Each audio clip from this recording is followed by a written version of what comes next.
ఈరోజు ప్రపంచ వినియోగదారుల దినోత్సవం సందర్భంగా వినియోగదారులందరికీ నా యొక్క నమస్సుమాంజలు. ప్రతి సంవత్సరము మార్చి 15వ తారీఖు రోజున ప్రపంచవ్యాప్తంగా వినియోగదారుల దినోత్సవం జరుపుకోవడం మన ఆనవాయితీ. నేను మూడపల్లి శ్రీనివాస్ కుమార్, ప్రముఖ వ్యాపారి, సామాజికవేత్త. అయితే మనము ప్రతినిత్యం ఏదో ఒక మన అవసరాల రీత్యా నిత్యావసర వస్తువులతో పాటు జీవితానికి సరిపడేటువంటి కొన్ని ముఖ్యమైన వస్తువులను కొనుగోలు చేయడం జరుగుతుంది. వినియోగదారుడు అనగా ప్రపంచంలో ప్రతి వ్యక్తి ఏదో ఒక వస్తువులను, ఆహార పదార్థాలను, తనకు అవసరమైనటువంటి ముడి సరుకులను కొనుగోలు చేయడం జరుగుతుంది. కనుక ప్రపంచవ్యాప్తంగా ప్రతి పౌరుడు వినియోగదారుడే. వినియోగదారుడికి ప్రత్యేకమైనటువంటి చట్టాలు ఉన్నాయి. చట్టాలపై వినియోగదారులకి అవగాహన లేకపోవడం వల్ల అనేక విధాలుగా నష్టపోతున్నారు. మనము కొనుగోలు చేసిన ప్రతి వస్తువుని వినియోగదారుడు తప్పనిసరిగా రసీదు కలిగి ఉండడం, ఏదైనా వస్తువు తీసుకున్నప్పుడు దాని బిల్ తీసుకోవడం, ఎలాంటి అడ్వాన్సులు చెల్లించినా దాని యొక్క రసీదులు తీసుకోవడం మొదలైనవి చేయడం జరగాలి. ఇది తప్పనిసరిగా వినియోగదారుడు తీసుకోవాల్సిన ప్రథమ బాధ్యత.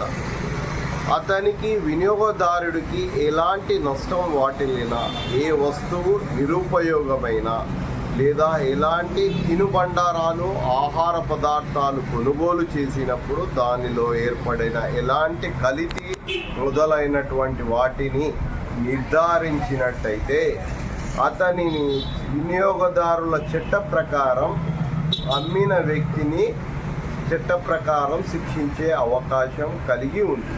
కావున వినియోగదారులను, ప్రజలను చైతన్యపరచాల్సిన బాధ్యత ప్రత్యేకంగా ప్రభుత్వానికి, వ్యవస్థలకు, స్వచ్ఛంద సంస్థలకు, కొన్ని సంఘాలకు ప్రత్యేకమైన బాధ్యత తీసుకోవాల్సిన అవసరం ఉంది. నేటి రోజుల్లో కల్తీ అన్నది సర్వసాధారణమైపోయింది. ఒకప్పుడు కల్తీ అన్నది వేరే అత్యధిక లావాదేవీలు కలిగినటువంటి దాంట్లో, లేదా బంగారము, వెండి, వజ్రాలను కొనుగోలు చేసినప్పుడు నాణ్యత లేనటువంటి వాటిని, దాని నాణ్యతను సరిచూడకపోవడం వల్ల అవగాహన రాహిత్యంతో కల్తీ చేసేవారు. ఈరోజు మనము తినే అటువంటి పండ్ల పైన కూడా కొన్ని రకాల రసాయనాలు చల్లి కల్తీ చేయడం జరుగుతుంది. తద్వారా కొంతకాలం తర్వాత శరీరంలో అనేకమైన మార్పులు జరిగి అనారోగ్యానికి గురి కావడం జరుగుతుంది. అంతేకాకుండా ఈ అనారోగ్య కారణంగా పెను ప్రమాదం పొంచి ఉంది.